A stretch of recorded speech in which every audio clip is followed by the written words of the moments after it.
"You're no longer a fit for this place," the executive told her. "What would you do?" As Clara stood in the kitchen where she'd cooked for 17 years, still holding the same apron, the same recipe book, and a quiet dignity they never understood, no one thanked her, no one walked her out, but miles away, a young man had just learned the truth about who he was, and the only thing he asked his father for was help finding the woman who once saved him from starving. 1 week later, a Rolls-Royce stopped in front of her tiny apartment. What secret would it reveal? The man who stepped out held a torn paper bag from a decade ago and whispered, "Miss Clara, do you remember what you wrote on this?" Welcome to Graceful Valor Stories, where tales of compassion and kindness are told. Let's uncover what really happened.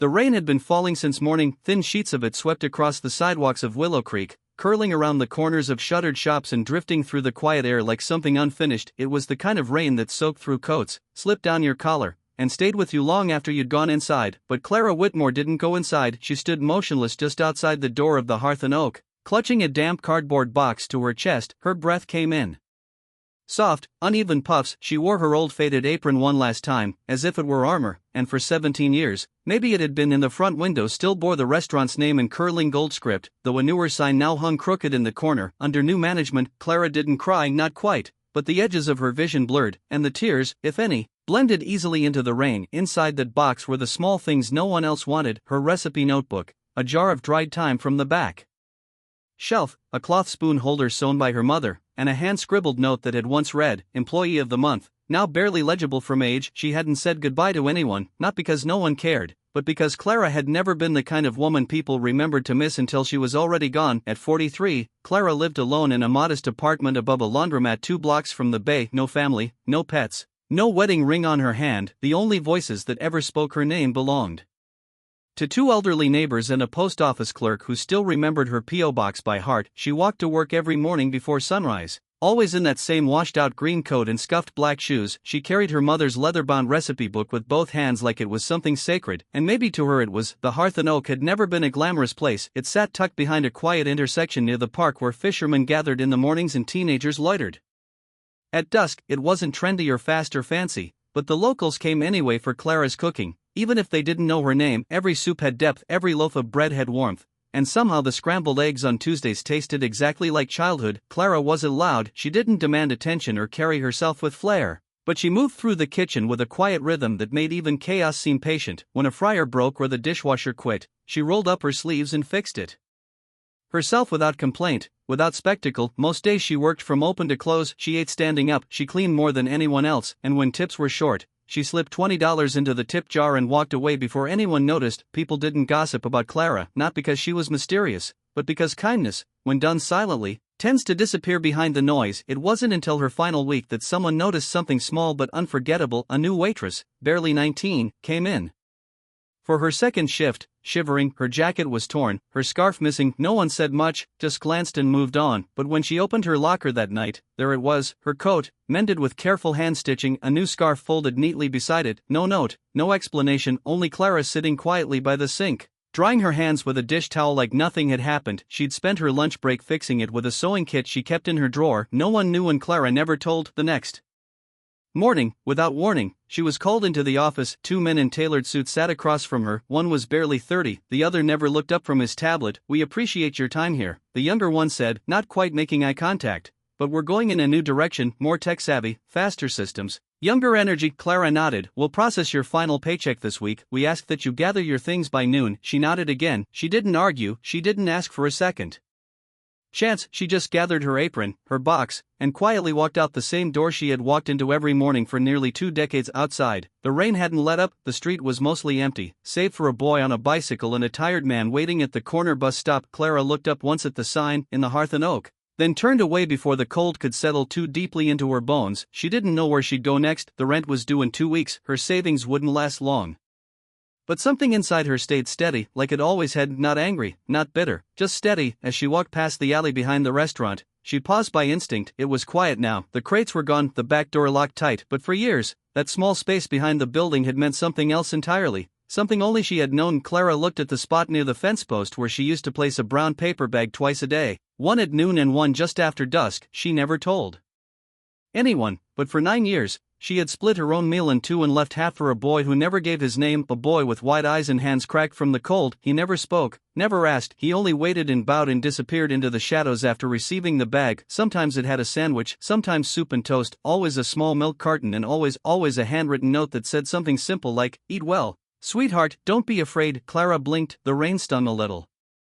Now, that boy hadn't come in years, but still, even now, she found herself checking that spot out of habit, out of memory, out of something that felt like love. She adjusted her grip on the cardboard box, took one last look at the alley, then stepped out into the rain and disappeared down the street as quietly as she had lived. No one waved goodbye, but someone somewhere still remembered. They just hadn't arrived yet. She hadn't walked far when the memories began to stir. The wind caught the edge of her coat and the sidewalk blurred beneath her steps, but Clara didn't feel the rain anymore. She was already somewhere else, in a memory 9 winters old. It was the first week of December. The air in Willow Creek had turned sharp and brittled. Street lamps glowed against the fog, and the dumpsters behind the hearth and oak steamed faintly like tired beasts in the cold. That was the night she first saw him, a boy, maybe 8, thin, silent, and crouched low behind a stack of soggy cardboard. His coat didn't fit, his shoes were torn at the toes, but what Clara remembered most was the stillness. He didn't cry, didn't speak, didn't move, just watched her with eyes too tired for his age. She didn't say a word. She went back inside, cut her sandwich in half, poured the rest of her soup into a spare container, and added a milk carton from the staff fridge. She packed it all into a brown paper bag, folded the top, and scribbled something on it before stepping out again. She placed it gently near where he sat. The boy looked up, startled. Clara gave a faint nod, then turned away, saying nothing. He didn't eat right away. He waited until she had gone back inside. That night, she wrote a note on a fresh piece of paper: "Eat well, sweetheart, don't be afraid," then tucked it into the next day's bag. She didn't expect him to return, but he did, at exactly noon, and again, just after dusk, day after day, week after week. For 9 years, Clara never asked for his name. She didn't call out to him, didn't ask where he slept or if he went to school. She only left the bag in the same spot every time, and he in return bowed his head gently, took it with both hands, and disappeared. Over time, she began to notice things. His hands grew less shaky, his eyes more alert. On rare occasions, she caught a glimpse of a smile when he reached for the bag, not a full smile, just the kind that flickered, then vanished like a candle fighting wind. One winter evening, the rain came in sideways. It pounded the roof and turned the alley behind the restaurant into a stream of slush and broken leaves. Clara stood near the stove, frowning at the storm. Then she pulled out an old plastic container, carefully sealed that night's meal inside it, and added a note: "It's cold and wet tonight, find a dry place to sleep." Okay. She wrapped the container in 2 layers of paper towels and tucked it into the bag like it was something fragile. The next day, the container was gone, but the paper towel had been folded and left behind, neatly. Deliberately. That's how she knew he'd seen the message. In the kitchen, no one spoke of the boy, but whispers grew. "Clara's feeding someone behind the dumpster. She's giving away staff food. It's going to attract more of them." One afternoon, a line cook scoffed when he saw her add extra cheese to the sandwich. "You think you're saving the world with this?" Clara didn't answer. She just folded the sandwich carefully, sealed the bag, and walked out the back door like she always did. A week later, her manager pulled her aside. He was younger than her by at least 15 years, but his voice carried that certain clipped tone used by people who think kindness comes with policy forms. "Clara, I've been told you're giving out food again. You know that's not allowed. It's a liability if someone gets sick." She stood still, hands clasped in front of her apron. "We appreciate your dedication, really, but this is a business, we're not a soup kitchen." She nodded slowly. "I understand." The next day, she brought an extra sandwich again. That was Clara. No drama, no rebellion, just quiet insistence in the form of a brown paper bag. She never told anyone the boy's name, mostly because she didn't know it, but she began to call him something in her mind. Know it, not because he told her, but because one day she left a note signed C, and the next morning in trembling handwriting he left one in return: "Thank you, Miss C, I'm okay today." And after that she started signing all the notes, and each time he replied in little scribbles on napkins or corners of torn paper. "I got a blanket last week, it helps. The man by the hardware store gave me gloves. One day I'll buy you lunch instead." Sometimes he didn't leave anything, but the bag was always gone. By the time he was 13, he had grown taller, less quiet, but still gentle. He started leaving behind small things: dried flowers, a smooth rock shaped like a heart, once even a bracelet made from woven grass. Clara kept every single one. At night, when the restaurant went quiet, she would sit near the back prep counter, take out her little tin box, and look at the scraps, not because she needed them, but because they reminded her that someone still needed her. For 9 years, twice a day, without fail, Clara Whitmore made sure a boy named Noah Bennett, though no one else ever knew that name, did not go to bed hungry. She sacrificed half her own meals to make it happen. Even when her stomach ached, even when the shift was hard and her legs trembled, she'd close her eyes, take a breath, and say softly under her breath, "As long as he eats, I'm fine." In time, even the kitchen staff stopped questioning her, not because they approved, but because Clara had become an immovable part of the routine. She was like the kitchen light, quiet, always on, always steady, and then one day she wasn't. Noah didn't come, not at noon. Not at night. She waited for 3 days. On the fourth, there was a note at the fence post, folded small, edges smudged with grease. "Miss C, I found a job, it's time I tried. I'll do my best, the way you always did for me, love, Noah." Clara stood in the alley holding the note like it might disappear if she blinked. She read it once, then again, and for the first time in years, she cried, not because he left, but because he had made it far enough to choose his own direction. She never heard from him again. But every night, even after he was gone, she found herself looking toward the back door around 8:15, just in case one day he might return, not for the meal, but for the woman who never stopped believing he was worth feeding. For months after Noah's final note, the alley behind the hearth and oak stayed quiet. Clara still packed the meals for a while, just in case, but eventually she stopped leaving them, not because she lost hope, but because hope in its truest form knows when to let go. Still, she kept the last note, folded neatly inside the back cover of her recipe book. "I'll do my best, the way you always did for me." That single line lived in her like a second heartbeat. She didn't know where Noah went, she didn't ask. He was no longer the small, silent child curled up in the shadows. He had chosen his path, and Clara, like always, let him go quietly. 5 winters passed, and far from Willow Creek, in a small city in Northern California, snow began to fall. It was a bitter Tuesday afternoon. The roads were slick and the air bit through gloves. Commuters huddled at the bus stops, heads low, collars high. Across the street from an auto repair shop, an elderly man collapsed beside the curb. He clutched his chest, eyes wide with panic, body seizing in the slush. People froze. No one moved until a young man sprinted from the garage across the street,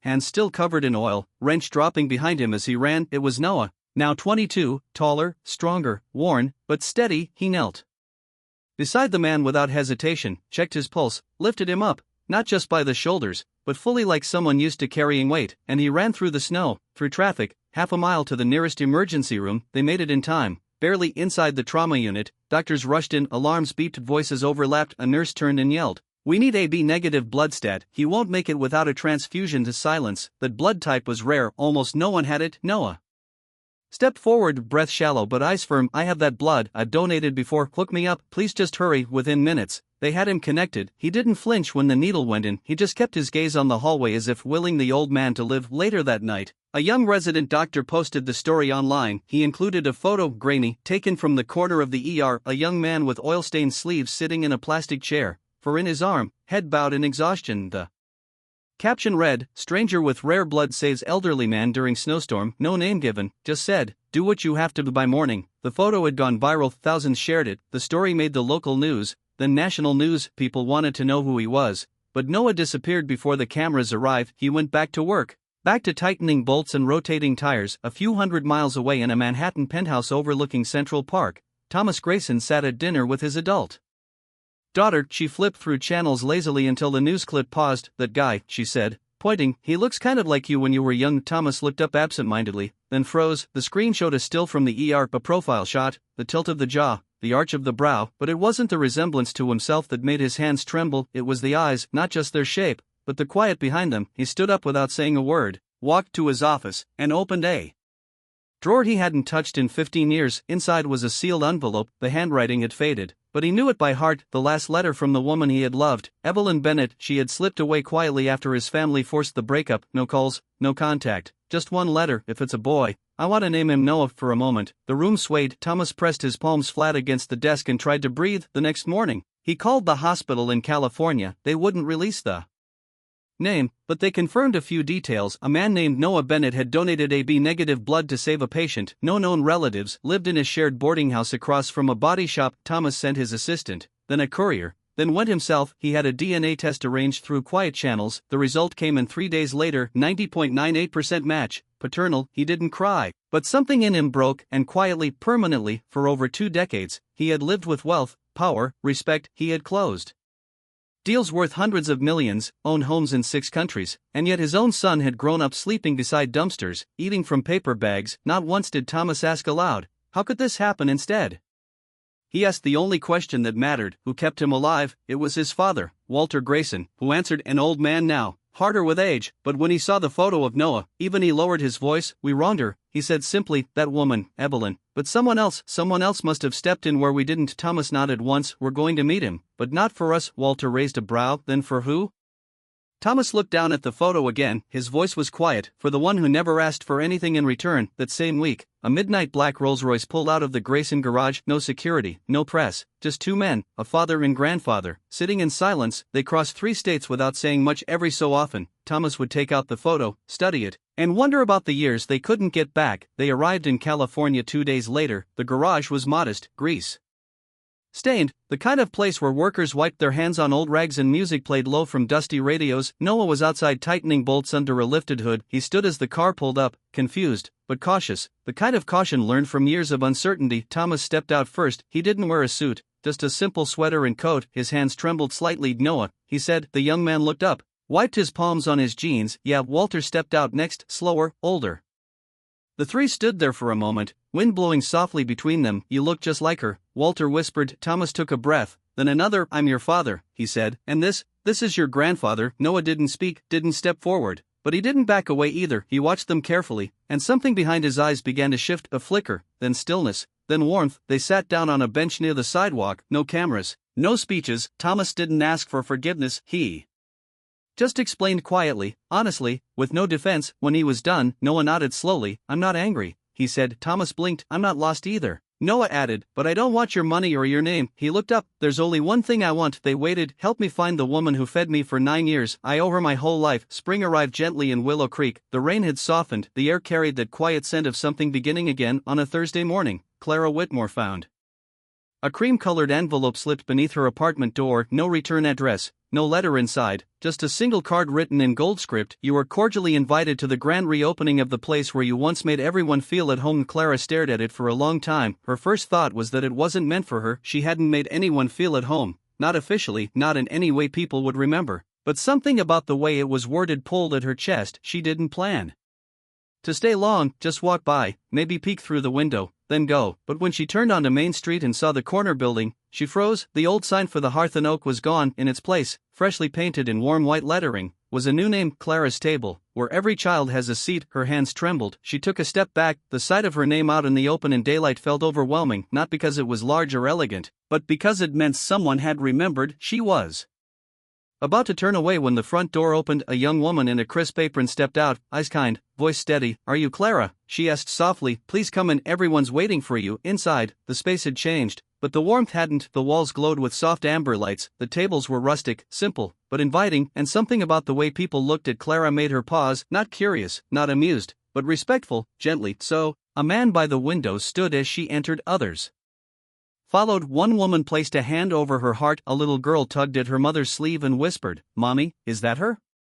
Clara walked slowly as if in a dream. She hadn't spoken yet, wasn't sure she could. Then outside, a single black Rolls-Royce pulled up to the curb. No entourage, no cameras, just quiet presence. The door opened. Thomas Grayson stepped out first, dressed simply, hands clasped in front of him. His silver hair shimmered slightly in the morning light. He walked toward Clara like a man who had spent years rehearsing a single sentence. He stopped a few feet away and bowed his head. You don't know me, he said softly, but you knew my grandson. Clara blinked. He continued, voice faltering but sincere. For 9 years, you fed him, you never asked for anything, and because of you, he lived. There were murmurs in the room, but no one interrupted. Then from the passenger side, Noah Bennett stepped out. He was taller now, shoulders broader, hands steady, but his eyes were the same, that same quiet, that same gratitude. He didn't rush, he just walked to her, deliberate, calm, and stopped in front of the woman who had once handed him his only meal of the day. In his hands, he held a small, worn box. Without a word, he opened it and placed it gently in hers. Inside was a folded, faded piece of paper. Clara didn't need to unfold it. She already knew what it said. Today, I packed you an extra milk. Eat well, sweetheart. Her breath caught, her fingers trembled. Noah spoke barely above a whisper. I've had this since before I could even read. I kept every one of your notes, every bag, every word. He looked up at her, voice clear now, and today I want to give something back. This place, this restaurant, it was always yours, now it is yours. Clara couldn't speak, tears spilled silently down her cheeks. For years, she had been invisible, but in this moment, she was seen fully, deeply, and without condition. She didn't ask how it had happened or who paid for it or why. She just stepped forward and hugged him. The restaurant reopened that day without a single ad, no fanfare, no press release, but by the next morning, There was a line stretching around the block. People didn't come just for the food, they came for the story, for the warmth, for the quiet presence of a woman who once packed brown paper bags for a boy she didn't know. Every day, dozens of free meals were served, no names were asked, no proof of hardship required. If someone knocked, there was always a plate waiting. Clara never took a salary. Every dollar of profit went back into the kitchen, used to expand it, to hire more staff, many of whom had once been homeless themselves, and for the teenagers from the neighborhood who struggled at school or had nowhere to go after hours, Clara opened her doors wide. She taught them how to cook, not just recipes, but steadiness, patience, quiet pride. In the back pantry hung a simple wooden sign: kindness doesn't need a reason, just a place to begin. The Grayson family, who had once turned away from a woman named Evelyn Bennett, now quietly funded a non-profit called One Warm Meal, a program dedicated to feeding underprivileged children across the state. They never asked for their name to be listed. That was by design. Clara's table became more than a restaurant, it became a symbol for second chances, for unseen heroes, for what could happen when one person decided to love without asking anything in return. And the boy she once called sweetheart, he came every Sunday, not for food, but to sit with her in the corner booth, talk about the week, and sometimes on quiet afternoons read back her old notes aloud, like scripture, because in a world full of noise, one woman's quiet kindness had spoken louder than anything else. And maybe, just maybe, that was all it ever took: a paper bag, a warm meal,